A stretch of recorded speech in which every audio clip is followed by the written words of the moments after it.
we made it here, man. Kind of, sort of.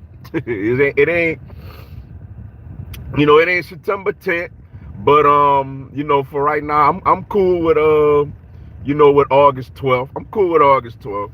What's up, everybody? It's your boy, Mr. Dugar, coming at y'all with another early morning live Q&A, man. A lot to get into for these 20 minutes or so.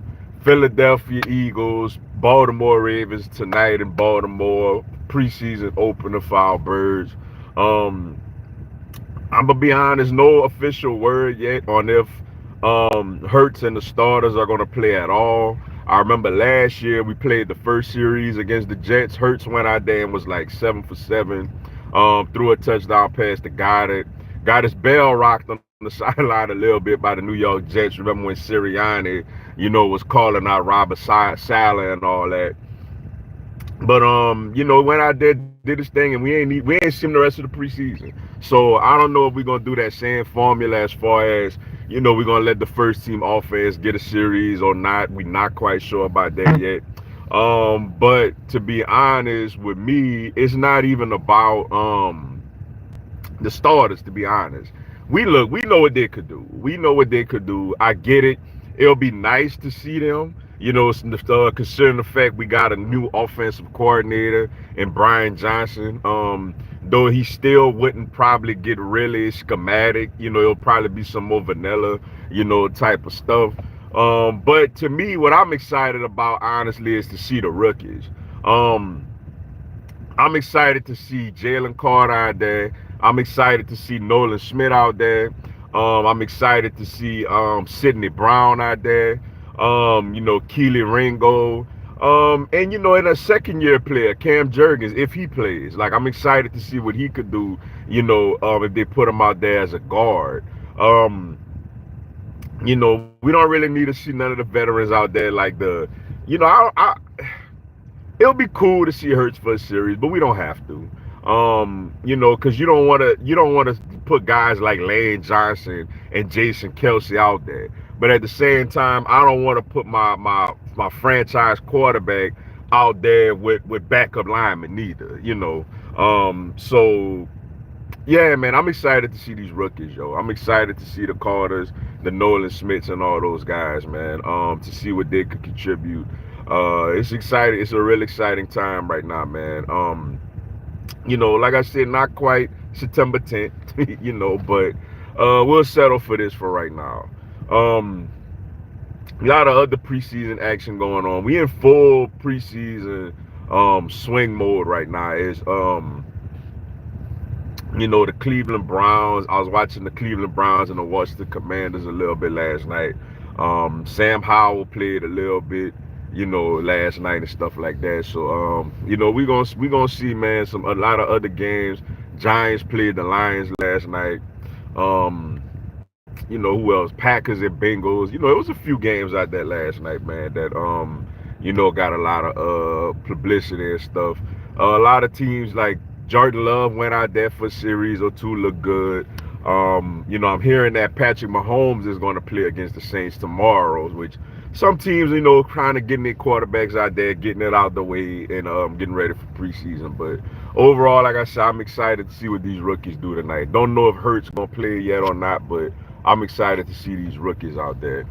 What's up, my guy, Mike? What's going on, bro? Like I said, y'all tune in to us Sundays, 10 a.m. to 12 p.m. Central. Big time sports talk. Download the 103.3 to Go app and check us out. Damn, you live early. Yeah, I'm gonna start doing them in the morning. That's when I get a little free time. Early in the morning between jobs. So yeah, I'm up early, ready for preseason tonight. Want to see what my rookies do. We have Louis Cook on tomorrow about his book. And legendary Notre Dame coach Louis Cook will be on tomorrow. I'm excited to meet him, man. I've obviously, know his work. Notre Dame got a great program. Like we've talked about over and over again, that game, that semifinal game against Breaux Bridge. I was at that game. I was an eighth grader. I was at that game.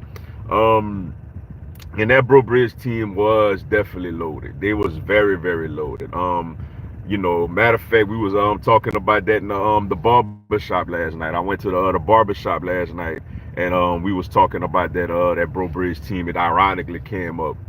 Heartbreaker. Yeah, it was, man. They was. I remember when they played St. Martinville, and Breaux Bridge. St. Martinville was up 3-0 the whole game, and then Breaux Bridge hit him. Corey Poche had a long touchdown catch, and the other guy, I don't remember his name. I think the running back had a long touchdown run, or was it a punt return or something like that?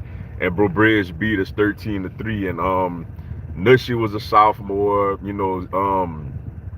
Yeah, they was a good team. They was a really good team, and they dominated the number one seed in Class 3A, and then they ran into Notre Dame, and that's that. The rest is history. We got to talk about that game tomorrow. One of Coach's two most memorable games. Yeah, we definitely do. We definitely do. And I'm gonna bring it up to him, man. Like, Breaux Bridge was just really talented, and we just all just knew, like, yeah, they're going. Because I remember St. Marvin played Salmon in the semis that night, but it was in Slidell, and my dad and my uncle and them was like, man, we're gonna go to of course my dad went to Breaux Bridge, but we was like, we're gonna go to Breaux Bridge Notre Dame game, and I was like, all right, and it was a packed house. It rained, standing room only. Both sides was just really, really filled, and yeah, man, Notre Dame hit them with a play action pass, took the early lead, and just played good, solid defense. Nushi had that one touchdown run where it was kind of an incredible run on the sideline to bring Breaux Bridge back into the game, but Notre Dame just never relinquished. Just really good fundamental football. Staying in your lanes, not really over pursuing. And that's how you beat teams that's more talented than you, by just doing your assignments, being in the right place that you're supposed to be, not over pursuing. And you work together collectively as 11 people on one unit, and you do well. We all want talent. Whenever talent has fundament, you can't get better than fundamentally talented. But whenever you have fundamentals versus pure talent, sometimes fundamental and coaching could kind of, push you through. Nishi, Tim Williams, Mike John, Jesse Daniels, Terrence Alexander, Breaux Bridge was loaded. All Notre Dame really had was coach's son Jeff, and they won state. Yeah, like, that's it, man. That's all they really had, and wow, that was, you see that a lot, man. You see that a lot with Notre Dame teams. They just find a way to get it done. I mean, out of all those years, what DJ Welter is like the only guy that I really know of that played over there, that went on and played big time college football. And to be fair to the young man, DJ Welter struggled at LSU. He struggled. Like, when he became the middle linebacker, he struggled. He got replaced by Kendall Beckwith. He never seen the field again. But yeah, it's gonna be interesting. It's a lot to talk with him about. That's all I'm saying. Tune in tomorrow and listen to me and my boy. Yeah, y'all tune in tomorrow, man. It's gonna be a lot of fun. Like I said, I'm definitely. We also gonna have Cecilia High School in the building as well. Led by quarterback Disa Soler. A team that's been having some good success the last few years. So yeah, y'all check us out, man. Should be a lot of fun, yo. But yeah, man. Tonight, preseason, Eagles versus Ravens. Should be a lot of fun, yo. Jalen Carter is a guy that I'm really, really looking forward to seeing what he could do out there. I've been hearing a lot about him with camp, that he's been dominating in training camp practices. So I really want to see what he get done out there. Yep, Coach Dennis Scanes. Yeah, it should be a lot of fun, man. Cecilia been doing Scanes been doing a good job at Cecilia. Perennial playoff team. They pretty much, always in like either the second round or the quarterfinal. So Stain's been doing a really, really good job over there. Um, but yeah, preseason action tonight, man. Eagles, Ravens. Should be a lot of fun, man. Jalen Carter, like I said, is the guy that I really, really wanted from the jump. Everybody would ask me, "What's your best scenario in the first round?" If the Eagles had the number one pick, who would you want? And I would tell people it would be based off of need. Not saying that it's the best player, but would help my team. I feel like Jalen Carter would be the guy I would go with. And then after him, it would be Bijan Robinson. And for us to get him at what, number 9? Now, granted, I know he got a lot of off the field issues. There's reports that some Georgia coaches anonymously said that he wasn't the greatest practice guy, wasn't the greatest leader. And we all know the unfortunate incident where lives was lost with the drag racing thing. Um, Matter of fact, I seen Georgia fired a staffer yesterday that's actually going to sue the university or something like that. But that led to him to fall. And we took a chance on him. We were in a position where you know, is one of those low risk but super super high reward type of moves. A lot of people try to compare him to Warren Sapp. Now, I'm not saying he's going to be Warren Sapp. Warren Sapp is a bona fide Hall of Famer, yo. That's big shoes to fill. But a lot of people compare him as far as a skill set and saying that Warren Sapp also dropped in the first round of the draft as well because of some off the field issues. People like Warren Sapp dropped. Randy Moss dropped when it was time for him to get drafted. The most notable to me recent guy that dropped was Larry Tunsil, from Ole Miss. Larry Tunsil was supposed to be the number one pick in the draft. And he ended up, falling to Miami at like 13 or 14 or something like that. And he's been a solid off player since then. The Dolphins ended up trading him away to Houston and got like a gazillion picks for him. I think they still getting draft picks for trading away Larry Tunsil. And but he's been a solid, left tackle for the Houston Texans for a few years now. Like he's been one of the better, tackles in the game. Um, Speaking of Houston, man, what y'all thought about C.J. Stroud's preseason debut Thursday, man?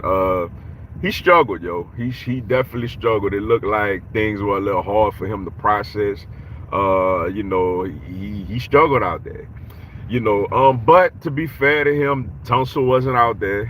He was running for his life, every time he dropped back to pass. So to be a little fair to him, when it comes to that aspect of it. Um, but yeah, he struggled, man. We're gonna see today. Anthony Richardson played today against Buffalo. I want to check him out. I think Bryce Young played today too. I'm not 100% sure. But I want to check those rookies out. For me, preseason is all about the rookies, man. The rookies, seeing how they look. For my team, like I said, what I'm excited to see. If Hurts play a series, great. If he don't, great. I'm good either way. Um, but I'm not excited to see no Marcus Mariota or whoever. I'm excited to see these rookies, particularly Jalen Carter and Nolan Smith. I'm gonna be more interested in us defensively tonight than offensively. To be honest with you, I want to see those guys get after it. Nolan Smith, Jalen Carter, Sidney Brown, the safety. I want to see him flying around out there making plays. Um, And for me personally, we got two guys on our team that's very interested to me. They may not make the team, but I still want to see what they could do. Um, Mekhi Gardner, who was a former LSU Tiger, and Eli Ricks, who was an LSU Tiger and went to Alabama. They both gonna be playing for the Eagles tonight. What's up, DER? Appreciate you tuning in. I want to see Deshaun Watson. What Deshaun Watson looking like?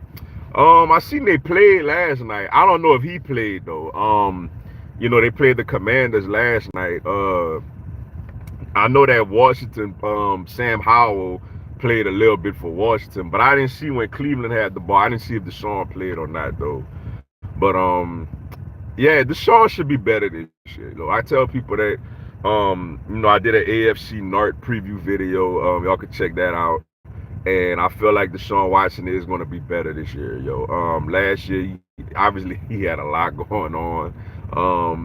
Like I said, it's none of our business to see if he's guilty or innocent. All I could go off of is what had he served time for it. And then, the thing is, it just wasn't a good match last year. But with this year, with Nick Chubb, and Nick Chubb is one of the best running backs in all the NFL, man. Nick Chubb is amazing. When you consider him out there, and then you have, Amari Cooper and all those guys, the offensive line that they have, Myles Garrett on the defensive end. I look for some good things out of Cleveland this year. I think Cleveland is going to be, you know, a better team. I don't think they're quite better than Cincinnati when Burrow gets back. I don't think they're quite better than Baltimore. I actually think, like I've told people, I think Baltimore is going to win that division. uh what your ain't's gonna look like. They not my ain'ts, first off. I'm an Eagles fan for the record. But as far as the Saints, I think the Saints gonna win the NFC South. I think they will. They got the most veteran experienced quarterback. All three of the other quarterbacks, Baker Mayfield's been around for a while, but he's not any good. And the other two teams got a rookie and a second year guy. Like I said, if Bryce Young was quarterback in the Atlanta Falcons, I think the Atlanta Falcons would run away with that division. Um, but he's not. He's quarterback in the Carolina Panthers, who I think Bryce Young is very good, but he doesn't have a lot of personnel in Carolina. Atlanta has a lot of personnel, man. More personnel than people realize when you talk about Kyle Pitts and Drake London, Bijan Robinson, Tyler Algier, Grady Jackson, Jesse Bates, AJ Terrell. They got a lot of good players over there. But Desmond Ritter, I don't know if I quite believe in him though. Now, if he surprises us and plays well, I think Atlanta could win that division. I think the Falcons will be better than expected. Yeah, if Desmond Ritter plays well, the Falcons are going to be good because they got some good players over there. But all right, y'all, I gotta run. Appreciate y'all tuning into the live. Stay tuned for the videos throughout the day, and I also will be live tonight at halftime of the Eagles Ravens game, to just give my little 2 cents. Until then, man, y'all enjoy the rest of y'all day. Fly Eagles, fly.